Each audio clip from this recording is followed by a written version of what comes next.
kami parang awa niyo na. Tulungan niyo kami ng anak ko.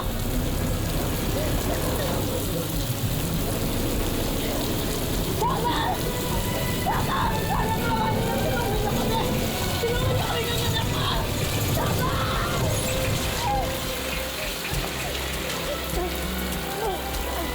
Uy! Hindi ko matutulog. Hindi ko makapagsa sa sarili lang, uy. Kailangan mo yung malay ka na makakapit sa usutan. Uy! Nandito!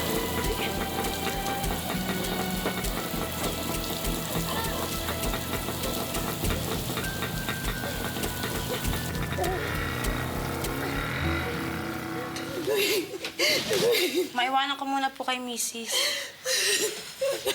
Nay, ano sa man ang nangyari kay Kuya? Naapa siyang lagnat.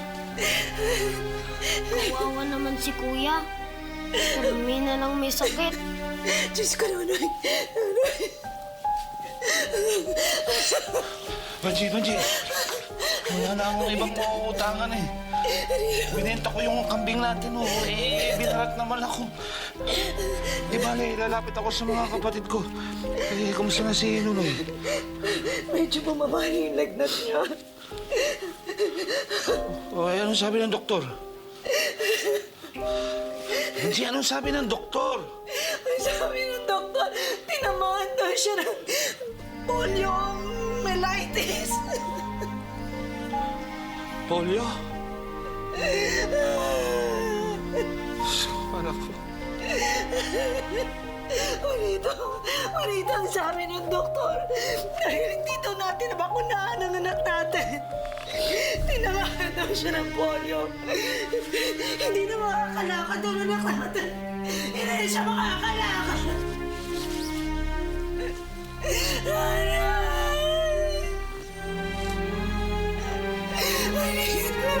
Kawawa naman si Noray. Kawawa naman ang anak natin.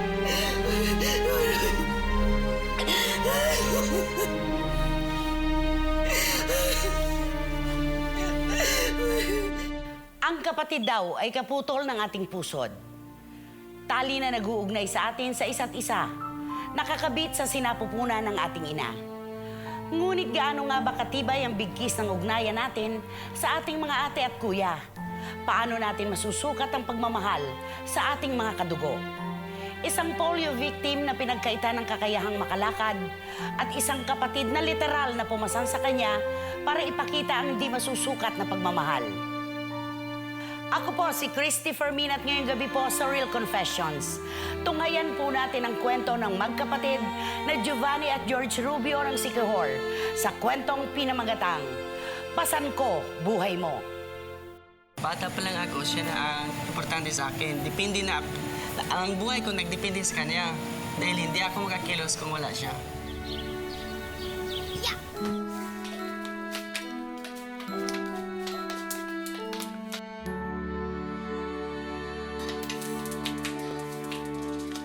Baning, isalin niyo naman ako sa laro niyo. Sige naman, oh. Isalin niyo na ako. Uy.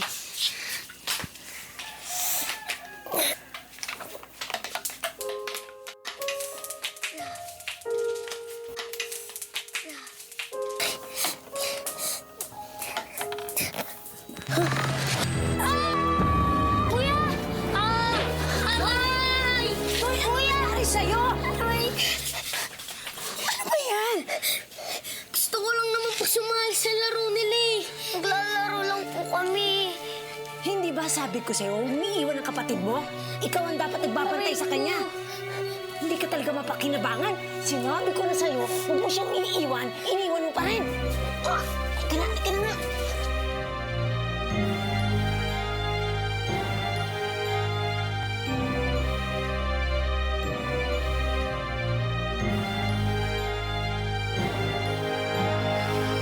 Mare, Raji, ito pala yung bayad ko doon sa utang ko kamuting kahoy. Salamat. Siya nga pala, bukas kasi enrollment na. Papa-enroll ba itong si Nonoy? Kasi itong si Junior ko, papa-enroll ko na eh. Aba eh, mag-8 taon na yung anak mo, dapat mag-aaral na yan. Hindi na muna siguro. Ganun ba? Sige, Marin. Una na kami, ha. Salamat nga pala. Nay, hindi po ba talaga ako mag-aaral? Anak ko lang magbabantay sa eskwelahan. Pwede naman po si Baning. Noy, si Baning, 6 na taon pa lang. Hindi pa siya tatanggapin sa eskwela. Kailan po ako mag-aaral?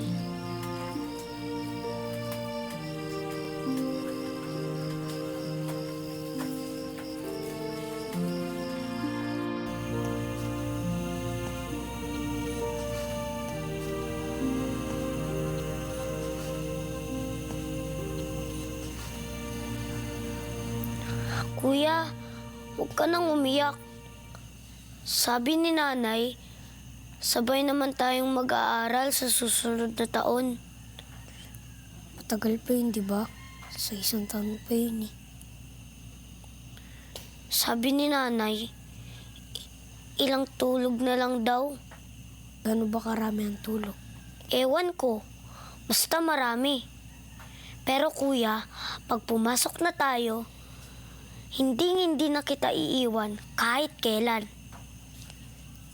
Kahit malaki na ako, tapos mabigat pa ako, bubuhatin pa rin kita. At bibili ako ng bisikleta at aangkasin kita doon. Hindi ka naman marunong mag-bike, di ba? Eh di mag-aaral ako.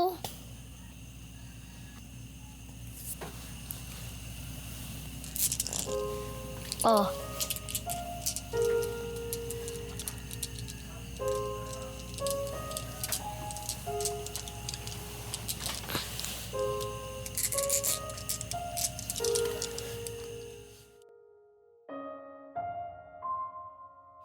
Anak, ang kapatid mo na lang maghatid sa'yo, ha? Magtatanim kami sa bukid ng tatay mo, eh. Makakainin ng mga hayop yung binhi natin. Baning, huwag mo ang pababayaan ng kapatid mo. Opo, Nay. Opo, Nay, mamaya iwan-iwanan mo na naman. Tatanungin mo palagi kung naiihi o natatae. Alam mo naman to, naiiyang magsabi. Tinitiis na lang kahit naiihi. Ito nga pala yung baon nyo, oh. Kamote, tsaka ito yung tanghalian ninyo. Ha? Pasensya na kayo, wala kaming maibigay na pera sa inyo, ha? Hindi po tayo, uwi na lang po kami. Naku, huwag na kayong umuwi. Baling. Kaya mo ba ang kapatid mo, ha? Abay, 1 kilometro din ang lalakarin ninyo, ha? Magaan lang po naman si Kuya eh. Ha? Sigurado ka? Opo. O sige, mag-iingat kayo, ha? Ingat kayo, ha? Sige.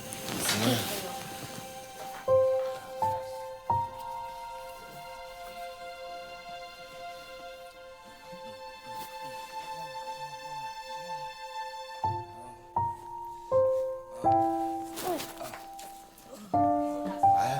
Oh. Yan, ito yung baon nyo, oh. Ikaw na ako dala. Oh. Ha? Oh. Sige, mag-ingat kayo, ha? Naku, dali, bubuksan ko ang pinto. Oh.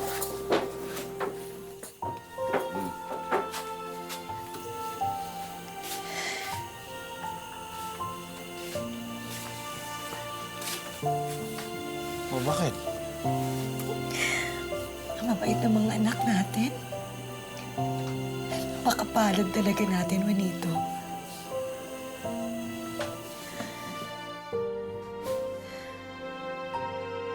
Panatang Makabayan, iniibig ko ang Nung unang pasok namin sa eskwela, hindi kami nag-attend ng flag raising.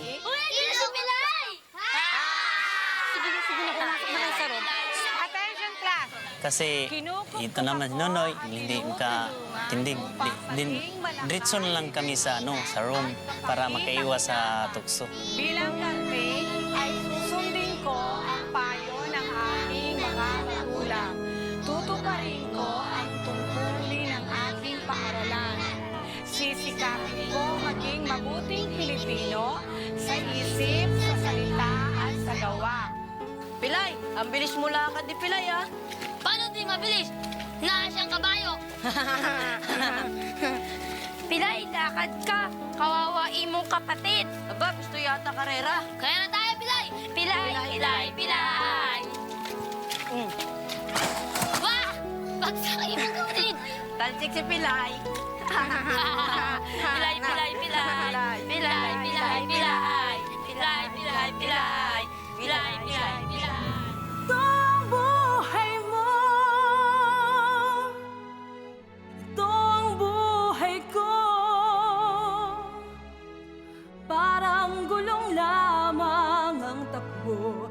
Saan ba ang tungo? Itong buhay mo,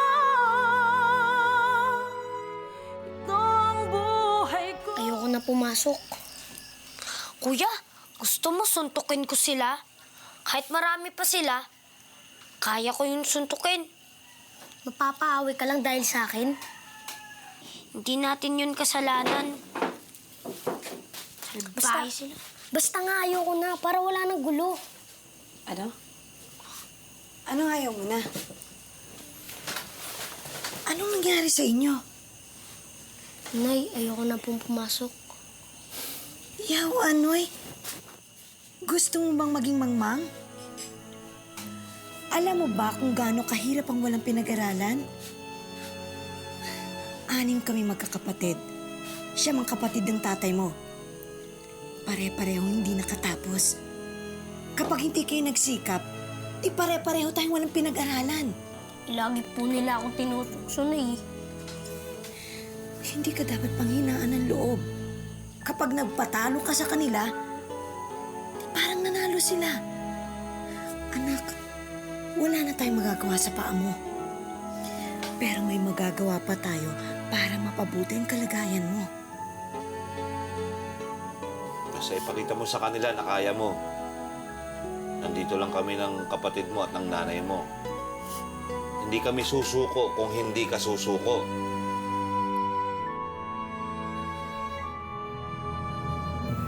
Itong buhay mo, itong buhay ko, paikot-ikot lang ang mundo. Ito ang buhay ko.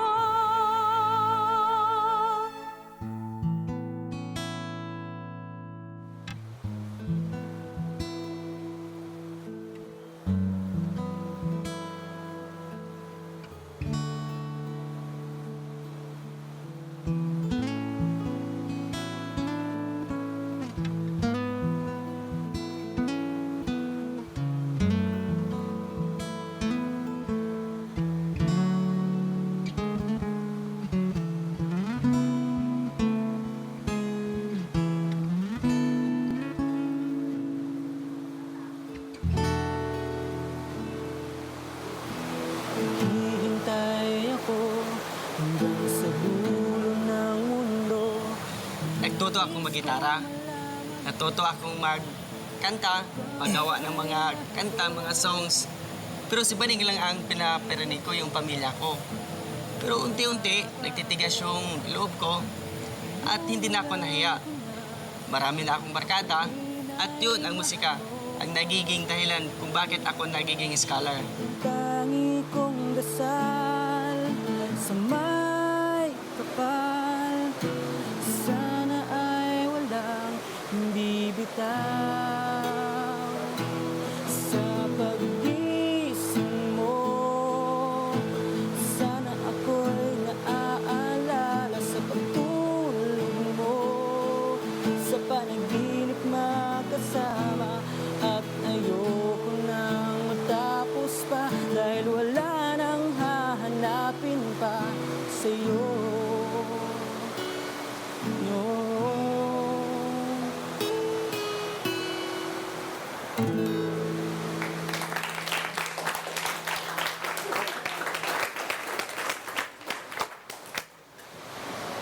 Sarili mo daw komposisyon yung kinanta mo yan? Opo. Ginawa ko po para sa isang kaibigan. Fourth year ka na, di ba? Bali, graduating na po. Parehas po kami ng kapatid ko. Kapatid mo. Bueno, puntahan niyo ako sa opisina. Sagot ko na ang pag-aaral ninyo sa koleyo.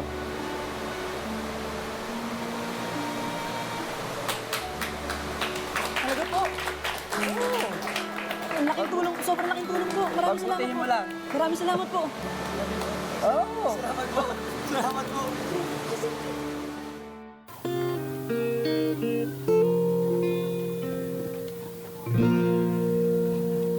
Para sa akin ba talaga yung composition mo? Ako, Junalyn, hindi natulog yan buong gabi. Matapos lang yung kanta. Diba, kuya? Baning. Bakit? Muna. Bakit? Hindi ako makadiskarte eh. Ay. Sige, sorry, kuya. Tawagin mo na lang ako sa baba, ano? Para... Pasensya ka na sa kapatid ko. Okay lang yan. Guwapo kaayo ang lyrics. Maganda. Kaya lang alam mo yon, parang hindi totoo. Parang puro bola. Hindi ah. Galing kaya yun sa akong kasing-kasing. Sa puso ko. Talaga? Noy, ihigugma mo ba talaga ako? Ako nga dapat magtanong sa'yo niyan eh. Bakit mo pa itatanong? Eh di ba sabi mo sa kanta, kihigugmata na pareho?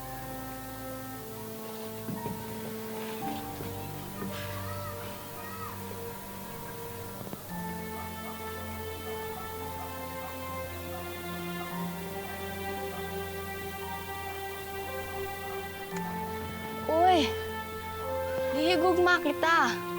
Pero bata pa tayo. Why mo nag-good kissing-kissing?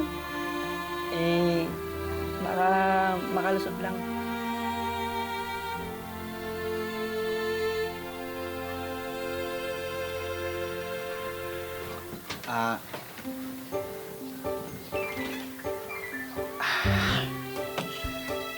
Kuya, Gugutom na ako. gutom ka na? Hindi ka ulit pagkain.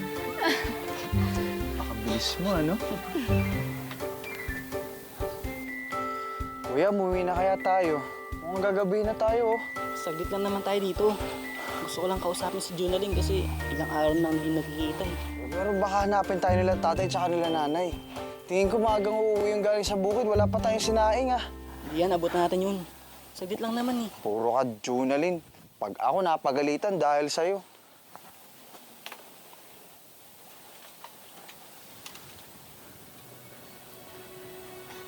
Noy, Junalyn, sino pilay na yan? Ano? Ano sabi mo, Brad? classmate ko nga pala. Sige, Noy, sa school na tayo magkita. Uwi na tayo.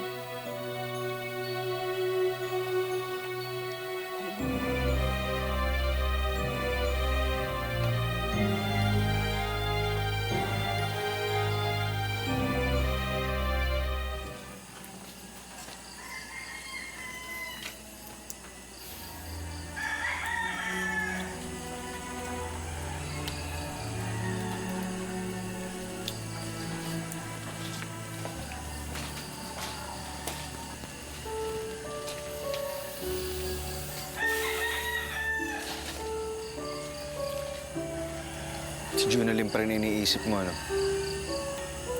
Hindi ko kasi maintindihan. Ba't siya nga pinagpalit? Kuya, hayaan mo na siya. Kung ayaw niya sa'yo. Hayaan mo na. Siguro pinagpalit niya ako kasi pinaya ko eh. Kuya. Tama naman ako, di ba? Tama ako na pinagpalit niya ako dahil pinaya ko. Kaya naganap siya na naglalakad. Yung naglalakad, yung pantayong paa. Hindi kagaya, hindi kailangan ng kagaya mo. Na nagkakarga sa akin, bumubuhat sa akin. Kuya, hindi lang naman siyang babae si Sigihor, di ba? mo ko naiintindihan. Wala nang babae makauso sa akin dahil pilay ako eh. Ha? Kuya, tama. Pilay ako eh! Kuya! Kuya! Kuya, tama na! Tama na! Tama na! Ano ba? Tanga kasi ako eh. Alam mo nang ganito mangyari, pinihit ko pa rin. Kuya, ang mahalaga, sinubukan mo, di ba? Nagmahal ka ng tapat. Hindi ka niya minahal din. Hindi mo na kasalanan yun. Alam mo ba kung gaano kasakit nararamdaman ko ngayon? Kuya, mas doble yung sakit na nararamdaman ko. Andun ako eh. Gusto ko na sapakin yung lalaki na yun. Huwag ko lang talaga makikita ulit yung pagmumukha ng lalaki niya. Kahit di ko kaya, masipa ako yung mukha nun. Drama na nga ng buhay natin. Tatramahan ko pa lalo.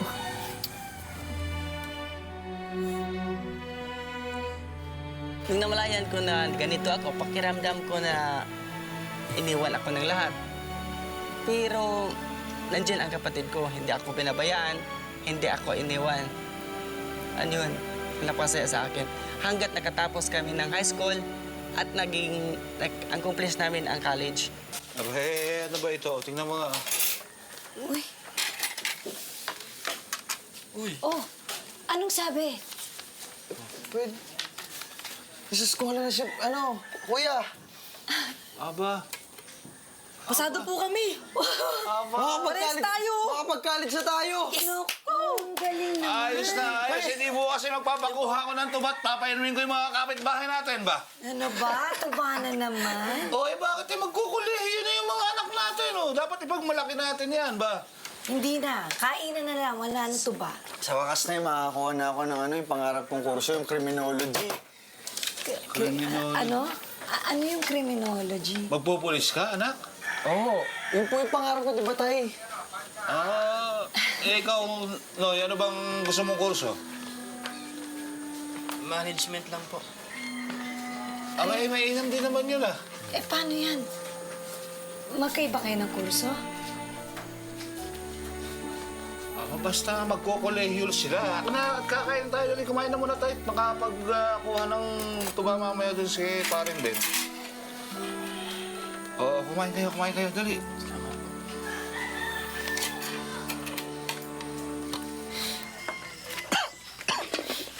Diyan na.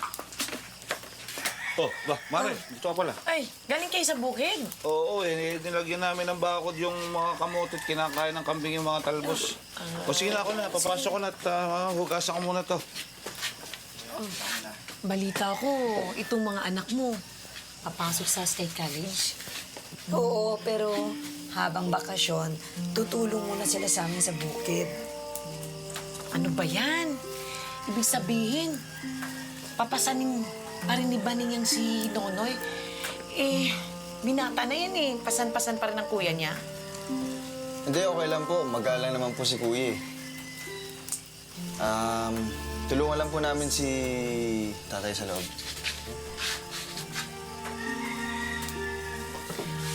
Bakit pa kasi pag-aralin niya yung si Nonoy?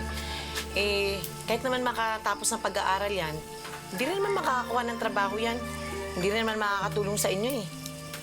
Mare, hindi naman namin pinag-aaral ang mga anak namin para makatulong sa amin. Hindi naman kami naghihintay ng kapalit dahil tungkulin natin bilang magulang na pag-aralin sila. Makatapos, para hindi sila matulad sa amin na mangmang. Sapat na yun. Kaalis na nga.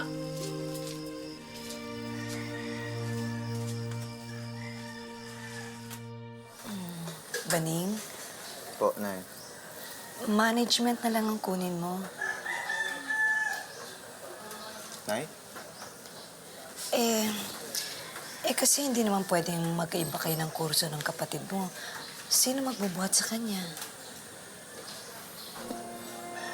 Nay, alam niyo naman po kung ano yung pangarap ko noon pa, di ba? Tsaka ayoko ng management. Bobo ko sa math. Eh, alam nga naman ng kapatid mong kumuha ng kursong gusto mong kunin. Ibig sabihin, kakalimutan ko yung pangarap ko habang buhay para sa kanya, sa sakripisyo ko. Nakamboses mo. Baka naman marinig ka ng kapatid mo, magtampo yun. Hindi na eh. Hindi nga ako makalabas. Ginugol ko yung buong buhay ko para sa kanya. Hindi ako makalabas nang hindi siya kasama. Na hindi nga ako makapanligaw, di ba? Pero siya nakakapanligaw dahil kasama niya ako. Ngayon, kakalimutan ko tong pangarap ko. Magmamanagement ako. Para lang sa kanya. Ay, naiintindi niyo ba ako? Anak. Paano naman ako, Nay?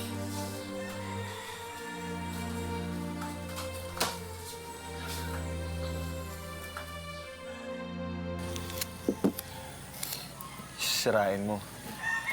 Tapos aayusin mo rin. Sayang kasi.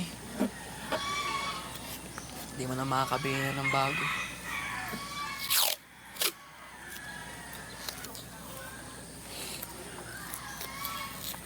Nga pala. Hindi na magka-college.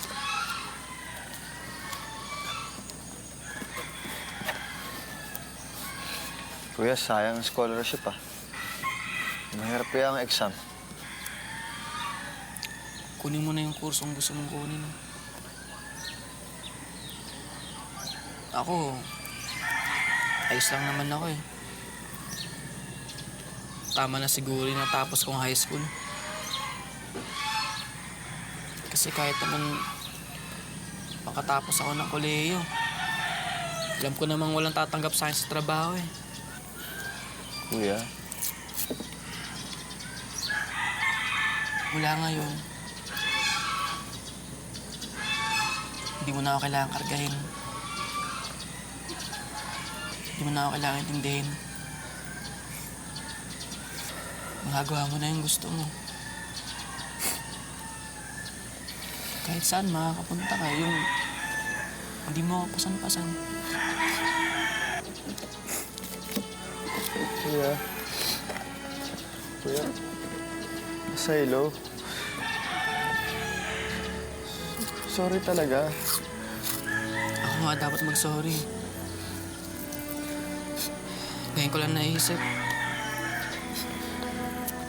Ang dami nga sayang ng oras sa buhay mo dahil sa akin. Alam mo, tama ka eh. Iba yung pangarap ko sa pangarap ko. At ayokong di madapad yun dahil sa akin.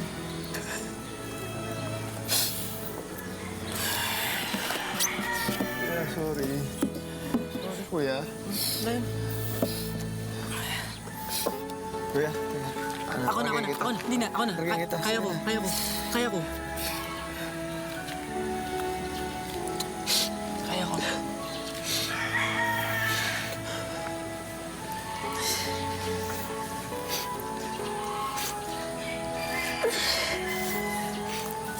Kuya. Hindi, kaya ko. Kuya, wala kita.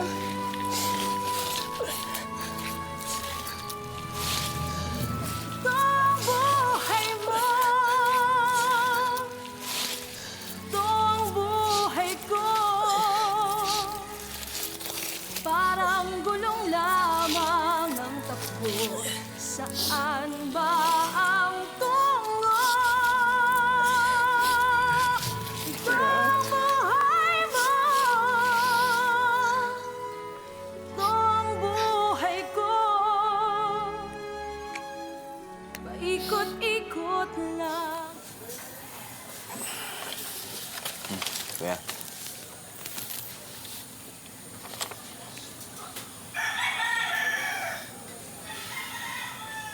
Management.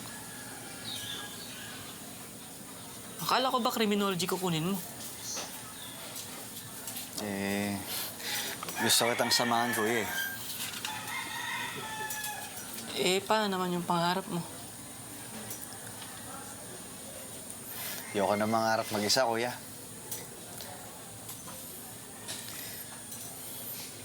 Naalala mo nung mga bata pa tayo? Sabi ko, Kuya, hindi kita iiwan. Hindi ko nakakalimutan yung pangako na yun.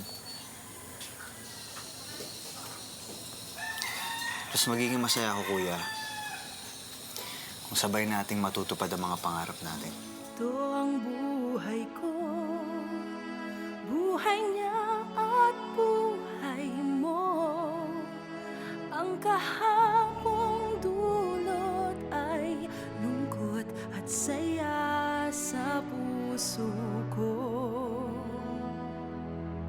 Bawat pagsubok noon, tuldukan man lang ngayon. Ang alaala'y di may tatapon hanggang Sa boarding house, sasama kami sa farm. Diyan kami para sa gastos sa boarding house, makabayan. maulan at bagyo'y humahamon. May Diyos na laging papayong tatakip sa butas mong bubong. Pasakit man ay natipon, panalangin mo ay ibulong. Sa kadilim ay bumangon, may liwanag laging katugon.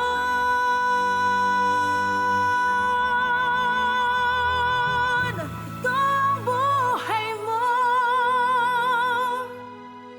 ito ang buhay. Kumakain kami ng kamote, mga saging.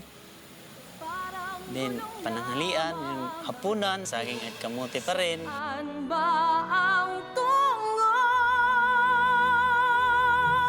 Ito ang buhay mo, ito ang buhay ko. Paikot-ikot lang ang mundo, ito ang buhay. Yung sa college, magastos. Sa tuition, mga project, yung mga baka at kambing, nabinta, walang pera, yun lang ang nagpapaaral sa amin. Tama na to. Hindi talaga magkakasya kahit anong gawin kong bilang dito. Ay, maghahanap ako ng mauutangan. Mga Nay, saan naman tayo maghahanap nun? Yung utang nga sa kamag-anak, di pa nabayaran, pati sa 5-6. Kasi naman, ngayon pa naman tayo susuko? Gagraduate na kayo? Eh kaya nga po nahihinto na lang kami. Kaysa naman ibenta natin yung palayan, saka yung breeder na baka. Yun na lang natitira sa atin eh. Ba? Hoy! Walang hihinto sa inyo, ha? Ha? Kahit na isanla natin yung ating palayan at ibenta yung baka, basta makatapos lang kayo. Tayo, huwag na natin isanla yung breeder. Oo nga, sige, gagraduate kami pero baka mas maging mahirap pa tayo sa daga. Nako, mas gugustuhin ko pang mas mahirap tayo sa daga kaysa naman hindi kayo makatapos. Anak, ang baka namamatay. Ha? Ang lupa, maaaring hindi matamnan. Pero ang karunungan, hindi yan mawawala sa inyo. Abay, mas gugustuhin ko pang maibenta ang palayan natin at ang baka. Kahit itong bahay. Kaysa naman hindi kayo makatapos ng inyong pag-aaral. Ang edukasyon, hindi yan mananakaw sa inyo ng kahit na sino. Yan ang tatandaan ninyo.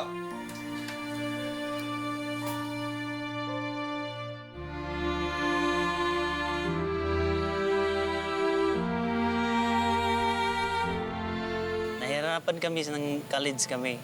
Pero sabi naman sa isip namin na susuko na kami. Pero hindi. Survive pa rin kami hanggang natapos ang college.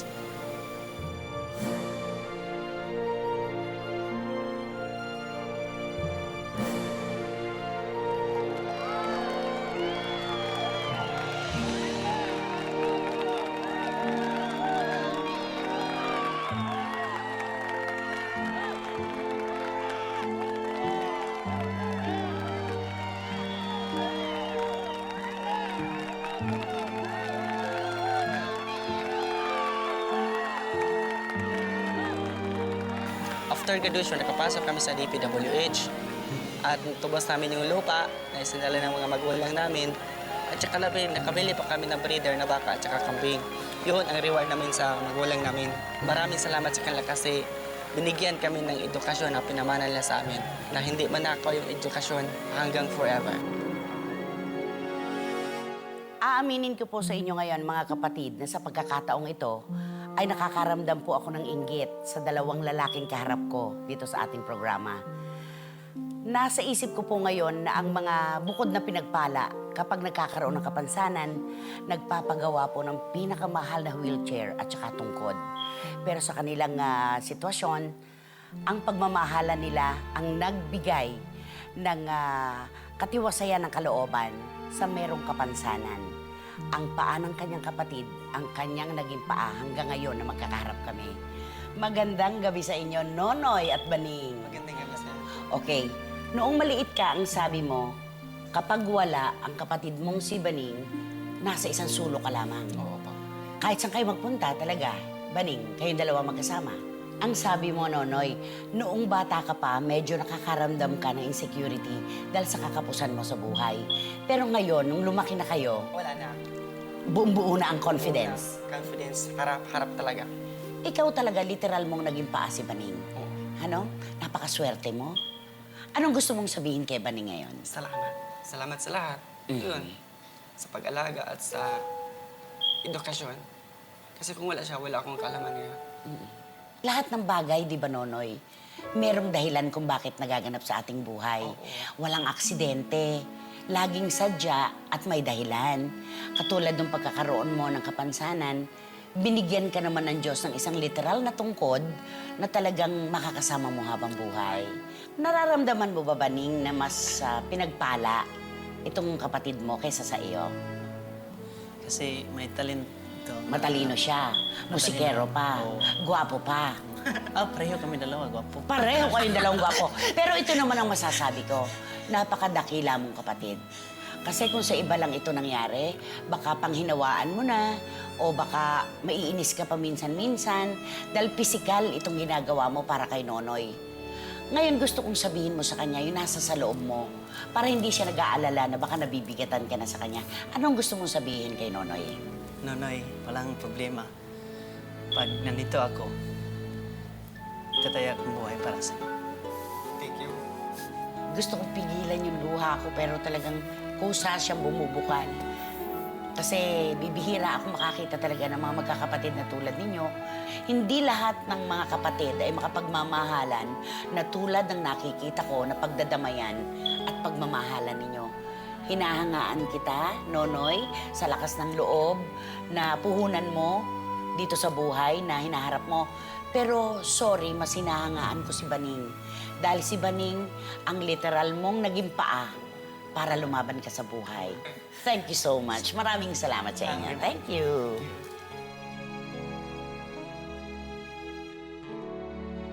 May mga pagkakataong napuputol din kahit na ang tali na nag-uugnay sa magkakadugo. Maaaring dahil sa pera, sa pag-ibig o sa paniniwala. Ngunit ang kwento ni Nonoy at Baning ay nagpapakita sa atin na walang pasanin na hindi kayang dalhin at malampasan kung ang panggagalingan ay wakas na pagmamahal ng isang tunay na kapatid. Pangkaraniwang buhay, kakaibang karanasan, totoong kwento ng katapangan at tagumpay. Magandang gabi po sa inyong lahat, mga kapatid. Ako po si Christy Fermin at ito ang inyong Real Confessions.